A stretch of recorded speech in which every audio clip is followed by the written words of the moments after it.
Well, it may be summer break, but area superintendents are getting ready for the upcoming school year. So leading up to back to class, we've invited a few of our top 11 districts on WTOL 11 News at 4 to chat about what is ahead. This afternoon, we have Maumee City Schools Superintendent Steve Lee with us. Welcome. Thanks for being here today. Thank you for having me. So you've been with the district for a while. This will be your third year as superintendent, right? Yeah, starting my 10th year with the district, Wow. Third year as superintendent. Okay, so are you ready?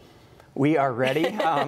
We have a month left, so Yeah. our parents and students can breathe a little bit. They can still enjoy that last month of summer doing the things that they like doing with the people that they like doing them with, but it'll be here before we know it. Yes, it will be. And for you all, while the parents and the kids are enjoying it, you all are working hard back behind the scenes to make sure everything is good to go, come that first day of school. So what's new going on? What's going on with these new kids who are coming in? How are we getting them acclimated? Yeah, I just think the successes in any school year are not the big initiatives. They're the day-to-day wins with all of our students, and so we always welcome new students, always our kindergartners, and then we have families that move in every year, and we just need to recognize that they're nervous and they're anxious about doing anything new, and so we take extra care of making sure that we have the plans in place for them to be welcome to Maumee City Schools and become part of the family. So you'll have probably those kindergarten orientations and things like that, so kids and families can see the school and meet the teachers. Yeah, we do. With all of our younger students, we take 3 days to transition students in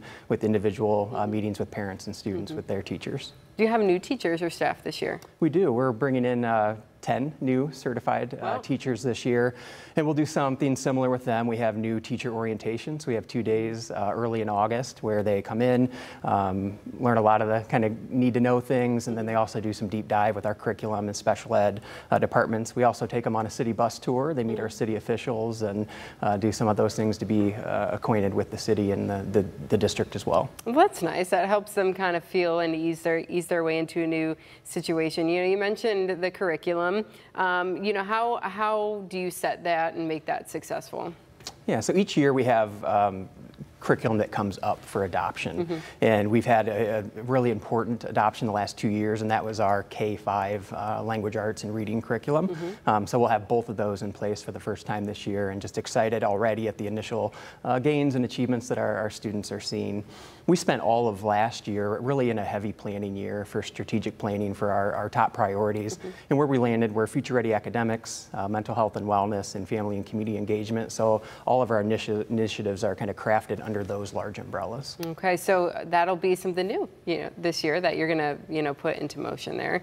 And what about reading? Because I feel like with a young one at home, especially in that third grade area, fourth, fifth, how are you doing with your reading curriculum? Yeah, we're really proud, and our staff has done an amazing job knowing that they want to dive into the science of reading and really understanding the science behind needing to understand those letter sounds and how they work together before you can become an effective reader by the time that you reach third grade. So we're really spending a lot of time in those younger grades with professional development and then new curriculum implementation for this year. Okay, so parents can look forward to that as well. What about the older kids? I feel like we are kind of taking a new approach to what happens after high school with career readiness. So what is the district doing in those terms?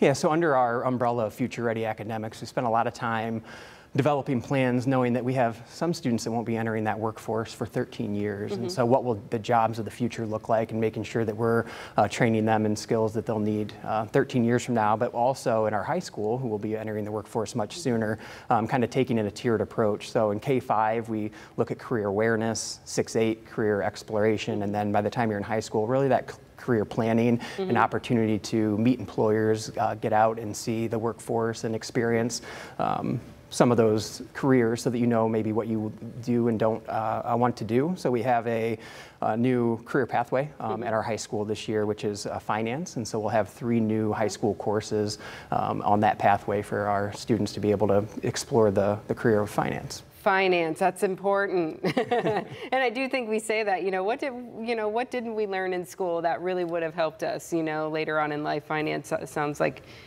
a good one as well. And then lastly, I wanted to just get in there about extracurriculars because that's so important too. Yeah, we have so many coaches and club advisors that work so hard outside of the school day to prepare our kids and give our kids experiences that they can't get in the classroom. And this summer has been no different. They've been on those courts, on those fields, working very, very hard in the weight room, and we'll be excited as we enter our second year in the NBC, a new league. We had a lot of success and have a lot of momentum building, so I just can't wait to sit and support and watch our students succeed.